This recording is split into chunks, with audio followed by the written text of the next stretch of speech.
Speed, power, brute force, they're all synonymous with one thing and one thing only. When they all come together, it's a cause for... Sorry to break up that monologue, but no, there's none of that in this story. No, this story is about a scooter. That, folks, that is the BMW C400 GT.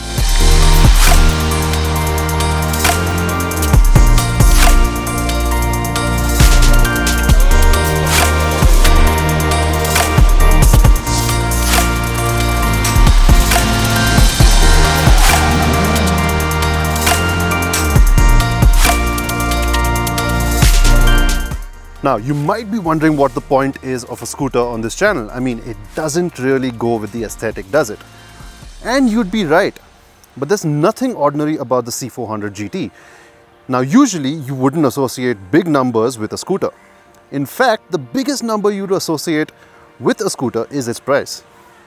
Not its power or torque or how long it is.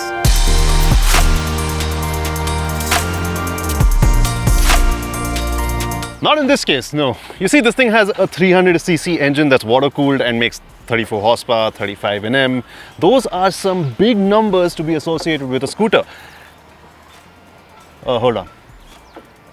The price is actually still the biggest number to be associated here too. It's about 12 lakh on road. Yikes, there goes that line of thought.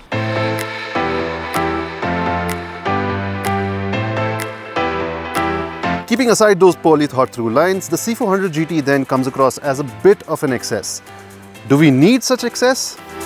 Yes, and let me try and get it right this time. You see, earlier this year, I bought my 12th pair of shoes.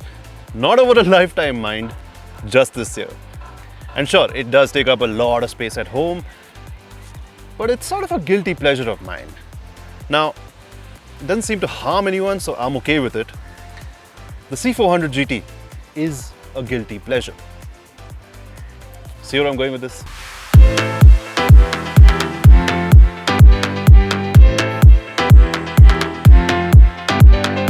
It's not even like it doesn't make sense either. The C400 GT is an indulgence that will get you noticed wherever you go. That sharp front, that gorgeous 6.5-inch TFT display, that glorious fat rubber and those excessive proportions all add up to a bike that's begging for double takes. And it's practical too. There's a generous amount of storage space here and here.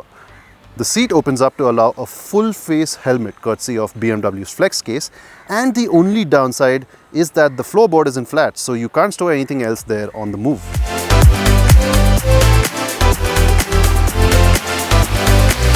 Aside from that, you also get keyless go, you get ride-by-wire throttle, then you get a non-switchable traction control, dual channel ABS, and on top of that you can also pair your smartphone to the TFT via the BMW Connected app.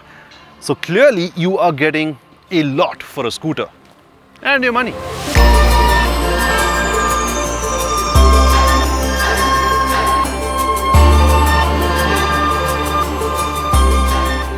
But 300cc, 34 horsepower and 35 Nm, that's got to mean a lot of grunt on the move, right?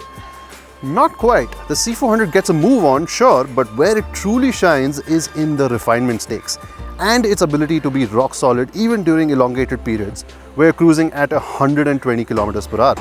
It will have no trouble doing that at all. Where it does falter is in the ride. This is a CBU, so it's been brought down as is, configured to tackle the smooth flowing roads that are just alien to us, for the most part. So the ride is quite stiff at anything under 60 km/h, after which it gets to be more forgiving.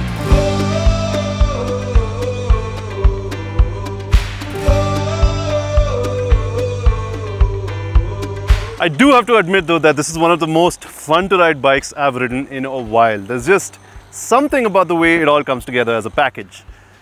The C400 GT then, it needs to be considered with a pinch of salt.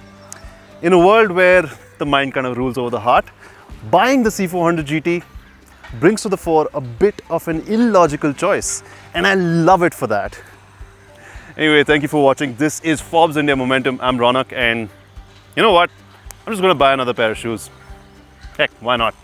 Hey.